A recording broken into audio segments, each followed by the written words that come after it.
Hi there. In this lecture, let's look at Emanuel Lasker against Wilhelm Steinitz in round 9 of their World Championship match in 1894. So e4 from Lasker, we see e5, knight f3, knight c6. The Roy Lopez or Spanish game, the old Steinitz defense, d6, knight c3, a6, bishop c4, bishop e6. We have an exchange of bishops, and now d4, e takes d4, knight takes d4, knight takes d4, queen takes d4, knight e7, bishop g5. And now the queen's come off quite early here after knight c6 because we have bishop takes d8.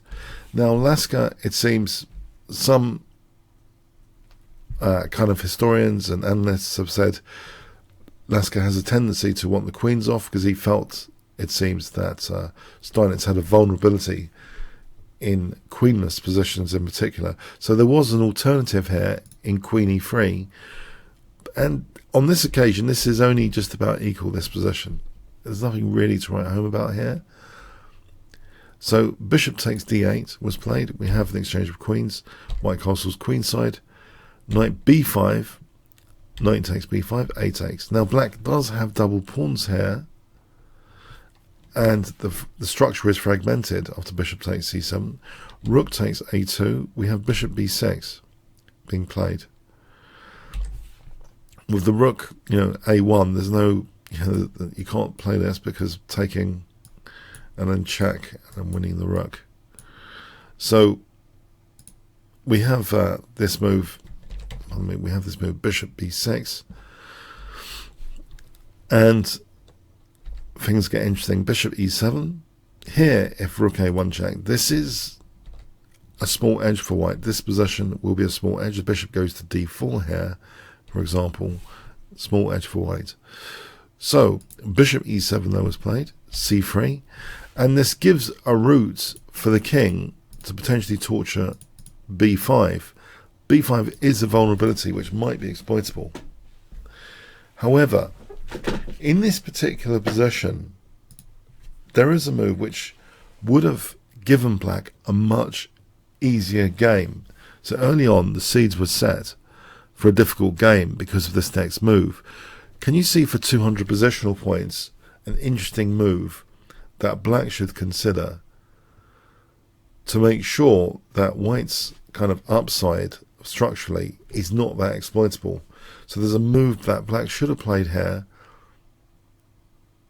Can you see what that is for 200 points? Okay, in the game, king f7 is played. That seems to be a mistake. b4, it's like a minority attack kind of thing. It's undermining the pawn chain, and it makes it much more difficult to turn this upside into something very exploitable.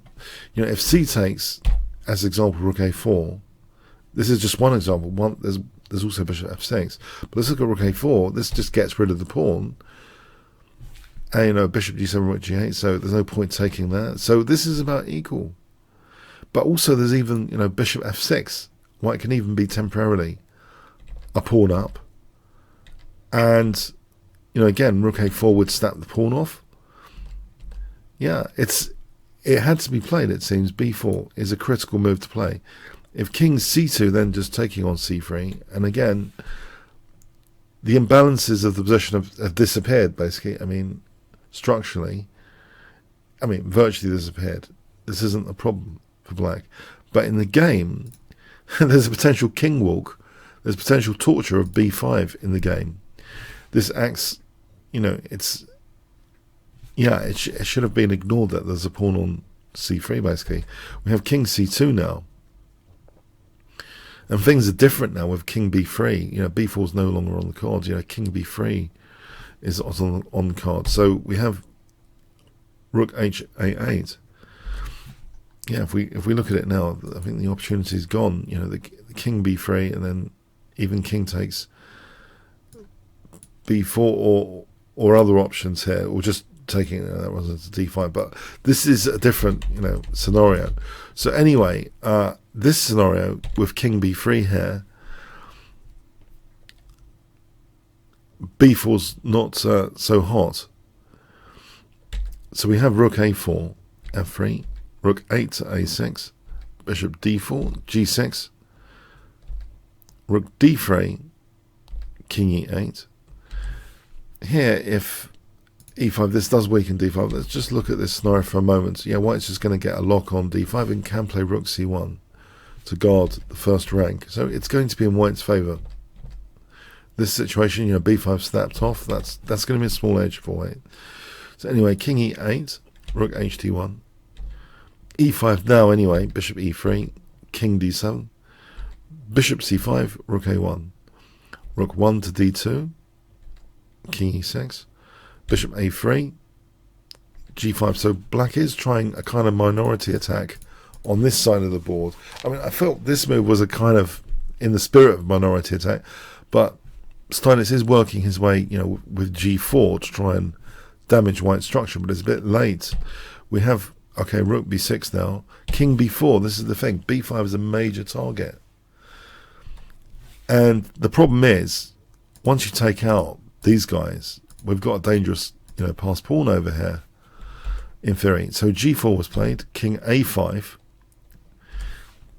If f takes, actually, again, this serves to give black equality. It's funny enough. The pawns are more difficult to, not all fall off. For example, this scenario with the pawns falling off is going to be about equal. So we have king a5, trying to keep the pawns intact and just win b5 non-controversially. h5. If rook h1 here, this situation is f takes might actually be playable there, and it might actually lead to a small edge. It's a little bit tricky, but potentially a small edge. So we have h5 though being played. Rook d1, pair of rooks come off. G takes, rook a8. Here, if h4, this doesn't really improve things. h3, for example, and rook g1. This is going to be in white's favour. White's got the advantage there. So anyway, rook a8, king b6, rook g8. Yeah, I mean, this has got really quite critical now. I mean, the thing is, with this focal point on d6, it's difficult to actually stop white getting an advantage anyway.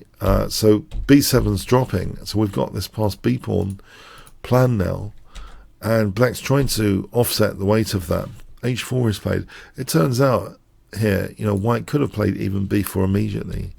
The position is very strong. For example, this situation is very strong with that b pawn. Even f4 is possible there, for example. And here you can see the b pawn is going to be very, very strong. So anyway, h4 is played, which may even be more accurate. So rook h2. Bishop takes h4 is out of the question. Weakness of the last move. We just take on d6 and c4. Big advantage. So rook h2. King c6, stepping out of the way of the b pawn. Bishop takes. If rook takes, bishop takes d6 is possible. And then this is nice for white. For example, like this is going to be a winning advantage. This scenario, it's too late, isn't it, for black, really? So bishop takes h4, rook takes d6 check, king d5, bishop f6. If bishop g3, bishop f8, if bishop g3, rook d7 check, king e6, and rook f7. Here, this actually facilitates rook g7 check tactically, and that's dangerous. So it sort of puts a kind of virtual pin against h3 because of rook g7 check, and white's got the big advantage here. It's slowed down black's intent considerably. So bishop f6 though was played. Check. And now the king does use the e6 square. h4, rook d1, h3. It's a very difficult position. If bishop g5, king takes e5, letting that go is not really going to help that much. White's got a big advantage there as well. So h3, rook g1 check. And now just taking off the rooks because white can blockade. White can put the bishop on g1 if there's any ever a positional threat. If the bishop ever comes to g3, bishop just goes to g1 to stop bishop h2. But even so, white's absolutely winning here. Let's put something on the board other than the game. So bishop d8 in the game, but bishop h4, c4. If we have this position, bishop g1, white's winning the race here. This is just an easily won race. And even if this was allowed, it's still winning. Actually, as the king can assist c5, this is going to be winning as well. So it's easily winning this position at this point. b4, king g5, king d7, bishop f6, b5, king f4, b6. End of game here. Yeah, that pawn spells disaster for black. If king g3, b7, bishop g5, we can just queen. We're queening first. Yeah, fascinating game. It seems, sometimes there's a crucial seed set in the opening, and black, it seems, in my view, could have kept equality going on this c3 move to play this dynamic. Sometimes a dynamic move is needed, because white has got a positional threat of getting the king into the game. So yes, the dynamic b4, very interesting point that this game kind of makes here, actually, at this point in the opening.